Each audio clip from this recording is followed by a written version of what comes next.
ভাবুন, একটা জায়গা যেখানে কোনো শান্তি নেই, না বিশ্রাম, না আরাম, না মুক্তি, শুধু শাস্তি। সেই জায়গার নাম জাহান্নাম। দুনিয়ার আগুন আমরা দেখি ছোট, একটা ম্যাচের আগুন, একটা চুলার আগুন, কিন্তু জাহান্নামের আগুন তার চেয়ে ৭০ গুণ বেশি তীব্র। সেখানে আগুন শুধু পুড়িয়ে দেবে না, আবার নতুন চামড়া হবে, আবার পুড়বে। কেন? কারণ শাস্তি শেষ হওয়ার নয়, কারণ কাজের ফল দেখানো হবে। সেখানে মানুষ চিৎকার করবে, হে আল্লাহ, আমাদের ফিরিয়ে নাও, একটা সুযোগ দাও। কিন্তু সুযোগ শেষ। দুনিয়ায় সময় ছিল, নামাজ ছিল, তাওবা ছিল, ভালো হওয়ার রাস্তা ছিল। আমরা অনেকেই বলেছি পরে করব, সময় আছে। কিন্তু পরে সব সময় আসে না।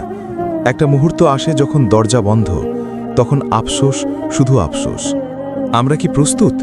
আমাদের আমল কি যথেষ্ট? কারোর হক কি মেরে রেখেছি? কারোর মন ভেঙেছি? নামাজ ছেড়ে দিয়েছি? সত্য বলিনি? এই প্রশ্নগুলো সহজ নয়, কিন্তু কবরের প্রথম রাতও সহজ হবে না।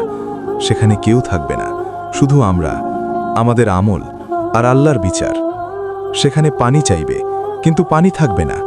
সেখানে শান্তি চাইবে, কিন্তু শান্তি থাকবে না। সেখানে পালাতে চাইবে, কিন্তু পালানোর রাস্তা থাকবে না। কারণ এটা সেই জায়গা যেখানে দুনিয়ার ভুলের ফল দেখা যায়। শাস্তি ভয়ঙ্কর, কিন্তু সতর্কবার্তা স্পষ্ট।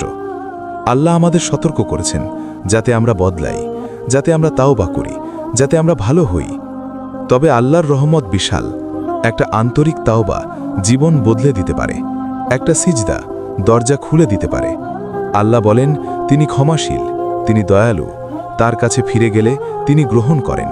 তাই প্রশ্ন, আমরা কি ফিরছি? আমরা কি প্রস্তুত? জীবন খুব ছোট, আজ আছি, কাল নেই। শেষ হিসাব হবে। সেই হিসাবের জন্য প্রস্তুতি দরকার।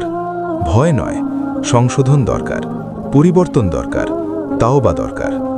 জাহান্নামের কথা শোনা সহজ নয়, কিন্তু আখিরাত সত্য। আমাদের আমলই আমাদের পরিচয়। আল্লাহ আমাদের হেদায়েত দিন, আমাদের অন্তর নরম করুন, ভালো পথে চলার তৌফিক দিন। কারণ শেষ বিচার অবশ্যম্ভাবী, আর সেই দিনের জন্য প্রস্তুতি এখনই শুরু করতে হবে।